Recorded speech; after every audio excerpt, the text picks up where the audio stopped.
pessoal, vamos para a aula 247, escala Kelvin. Beleza, vamos então à escala Kelvin. Essa escala é especial. Primeiro, o Kelvin não quis inventar outra escala. Por que ele não quis?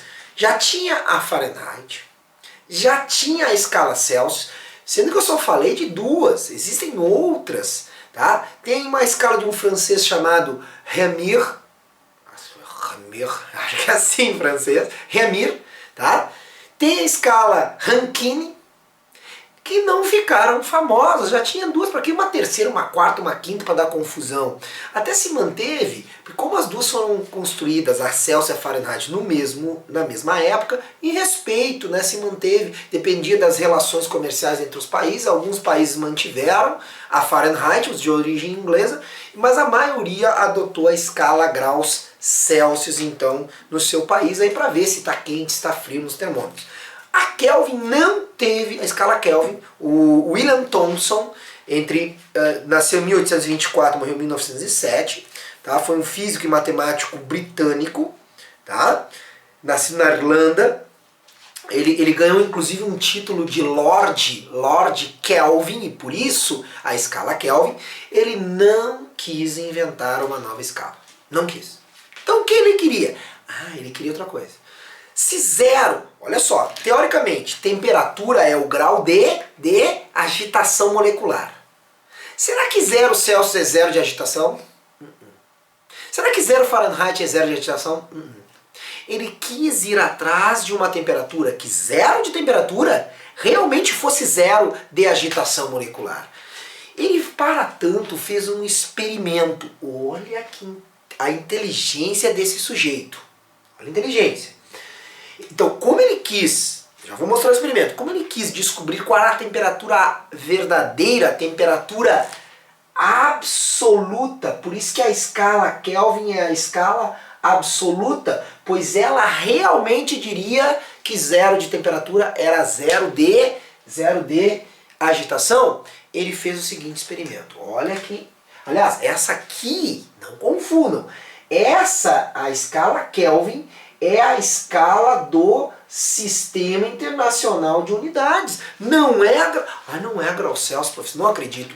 Pode acreditar. É a escala Kelvin, que é a escala do Sistema Internacional. Então já fica esperto quanto a isso. Mas vamos ao experimento. Muito inteligente. Ele pegou um recipiente com gás.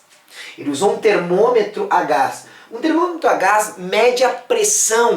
E a partir da pressão ele te dá a temperatura, linearmente ele te dá a temperatura.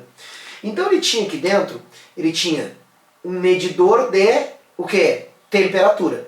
Inclusive, ele usou o termômetro, sabe que escala? Grau Celsius. Ele usou grau Celsius o termômetro dele. E ele media a pressão. Ele tinha um barômetro, um medidor de pressão. Ele verificou que para um determinado gás era linear. Então o volume do gás era constante, era linear. Ele via que, ele sabia o seguinte, pela teoria cinética dos gases, essas moléculas de gás aqui dentro, elas estão agitando. Cada vez que elas batem nas paredes, elas exercem pressão. Mas elas só batem nas paredes porque... Por que as moléculas de gás batem nas paredes? Porque elas estão em movimento, elas têm energia cinética. O que aconteceria se não retivesse energia cinética? Não teria movimento. E se não tivesse movimento, não teria temperatura. Olha a inteligência desse cara, quer ver? Ele pegou para um determinado gás, ele pegou pressão do gás versus temperatura em graus Celsius. Ele mediu algumas temperaturas para um determinado gás. Então ele mediu aqui, a pressão é tal para uma temperatura de tantos graus Celsius.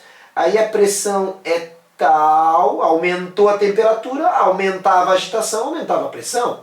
E era linear o aumento da temperatura, e a pressão.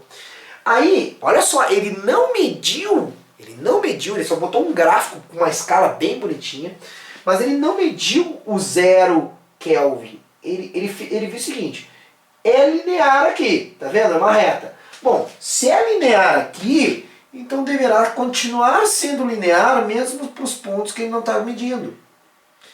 E essa linearidade fazia o seguinte, olha só, batia no gráfico em menos 273,15. Mas a gente vai arredondar para menos 273 graus Celsius, dava uma pressão zero. Opa, pressão zero, sim. Olha só.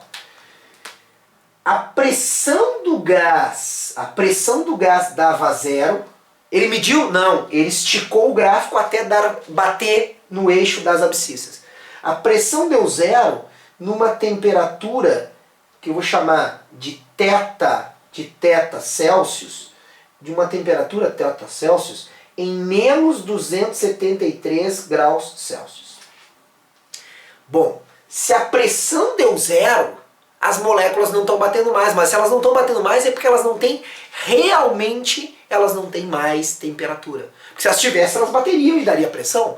Então, essa temperatura é o verdadeiro zero de temperatura, chamado zero Kelvin, que eu vou chamar de um T maiúsculo. Então, esse é o verdadeiro zero Kelvin. Esse é o verdadeiro zero absoluto em relação à temperatura. Ah, então ele chegou nesse valor com um experimento, sim. Mas peraí, tá aí com outros gases. Ah, boa pergunta. E para outros gases? Pessoal, para outros gases também dava uma linearidade e também essa reta todas se encontravam em menos 273. Não interessava o gás que ele pegava, não interessava. Todos os gases que ele usava ia para menos 273, então ele generalizou. Qualquer substância estará, não só esses gases, as moléculas estarão absolutamente paradas em repouso em menos 273 graus Celsius, que é o zero absoluto. Que legal isso, né? Bom, ele não quis inventar outra escala, então para facilitar a vida, sabe o que o Kelvin disse? Olha, qualquer variação de temperatura que sofrer em Celsius, qualquer delta que tiver em Celsius, também terá um delta na minha escala. Ou seja, se variar 1 grau Celsius, vai variar 1 Kelvin. Nota. 1 Kelvin. Não é graus Kelvin, não. Grau só se usa para escalas relativas. A Kelvin, primeiro, é um K maiúsculo, nome do Lord Kelvin. Não posso botar um K minúsculo? Não, porque K minúsculo é quilo, é o prefixo quilo, de quilograma, de quilômetro, tá? Então, de kilohertz, esse K é um K maiúsculo, K minúsculo é quilo, K maiúsculo Kelvin. E não é grau, é só Kelvin, beleza? Então, cada 1 grau Celsius que variar, varia 1 Kelvin. E aí vamos botar as duas escalas aqui, ó. Olha aqui. Grau Celsius e Kelvin. Ele mediu. Por que não é menos 280 para arredondar? Ou menos 270? Porque ele mediu. Ele fez um experimento. Então, menos 273 graus Celsius equivale a quanto? A quanto? Equivale a o verdadeiro zero Kelvin. Quanto é que é o ponto gelo? Aqui em cima, gelo, ponto gelo, quanto é que é em Celsius? Não é 0 graus Celsius? Eu pergunto, quanto que cresceu de menos 273 até chegar ao ponto gelo? Não cresceu 273? Então vai crescer quanto? 273. Por quê? Olha, porque cada variação de 1 Celsius varia 1 Kelvin. Então se cresce 273, cresce 273. Do gelo ao vapor tem quanto? Do gelo ao vapor não é 100 graus Celsius? Não cresceu 100? Cresce mais 100, 373 Kelvin, tá aqui. Tá, então como é que é a fórmula de conversão? Ah, barbada, muito fácil. A primeira já está aqui. Aqui não é conversão, aqui é variação. Quando eu tiver a variação de uma escala em outra. Agora aqui, ó, olha o que acontece aqui. Nem precisava fazer isso aqui, mas vamos fazer, ó. Quer ver?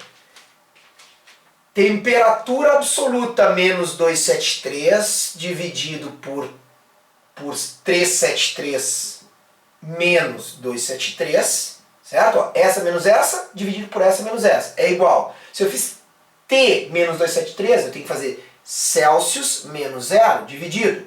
Se eu fiz 373 menos 273, eu vou fazer 100 menos 0. Conclusão, T menos 273, dividido por 373 menos 273, 100. Temperatura em Celsius menos 0 dá temperatura Celsius, 100 menos 0 dá 100. 100 dos dois lados, simplifica. Ah, então temperatura absoluta menos 273 é a Celsius? Sim. Então a temperatura absoluta, esse menos 273 eu jogo para o outro lado, é a Celsius mais 273, isso mesmo. Isso mesmo. Tá aí. Tá aí a conversão de escala da temperatura absoluta para a temperatura Kelvin. Professor, e se eu quisesse converter de Kelvin para Fahrenheit, é possível? Claro, tem duas maneiras. Ou tu faz uma fórmula de conversão, pode ser. Ou tu faz o seguinte, tu transforma de Fahrenheit para Celsius e depois soma 273 na Celsius e acha Kelvin. Ah, mas eu quero fazer direto, eu não quero passar pela... Eu não quero passar pela Celsius. Beleza, faz lá, ó. Temperatura Kelvin e temperatura Fahrenheit. Ponto gelo, 32 graus Fahrenheit, 273 Kelvin. 212 graus Fahrenheit, 373 Kelvin. Teta F e aqui tesão. Aí vai ficar o quê? T menos 273 sobre 373 menos 273 igual. Se eu fiz T menos 273, vai ser teta F menos 32 sobre 212 menos 32. Isso aqui vai dar 100 no denominador. E vai dar o quê? Teta F menos 32 sobre 180. Faço a simplificação e fica 0 corta com 0.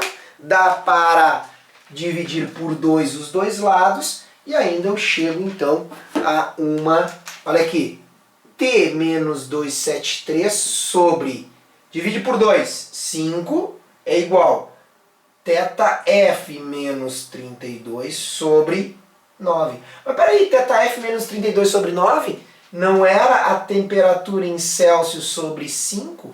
Aqui, relaciono as três ao mesmo tempo se eu quiser. Tá aí então, pessoal, a escala Kelvin importantíssima porque é a escala do sistema internacional. E tem mais um detalhe aqui, ó. Olha aqui, pessoal, se o mínimo é 0 de agitação, já viu uma molécula ficar menos do que agitada? Não, né? Então, temperaturas abaixo, estamos falando da termo... Não me mandem comentários aí, sabe? Ah, mas descobriram, eu vi que tem aí... Pessoal, nós estamos falando da termologia clássica, tá? Vai cair no teu concurso, no teu vestibular, nós estamos falando de coisas modernas, teorias de campos, não, está falando de termologia clássica, tá? Então nem vou fazer discussão se tem, ó, não tem temperatura negativa em Kelvin, ponto final, tá beleza? Tá? Se houver outras descobertas, se tiver evolução, como na ciência existe, na termologia, e poder ter temperaturas negativas em Kelvin, tudo bem. Na nossa matéria aqui, o mínimo é 0. Aliás, nem o 0 tu vai ver que é possível. Existem temperaturas muito próximas a 0. Tá? Eu suspeito muito aí dessa temperatura negativa que está se cogitando em Kelvin ter. Tá? Porque tem algumas leis aí da termodinâmica teria que ser violadas. E eu não acredito muito nessa hipótese aí. Beleza? Mas de qualquer forma, aqui ó, na termologia clássica, nós temos que não existe temperatura negativa nem 0. Kelvin, absoluta, tá? Negativa em Celsius e Fahrenheit, ok, tudo bem, que são relativas. Tá beleza? Então, aquele abraço e até a próxima.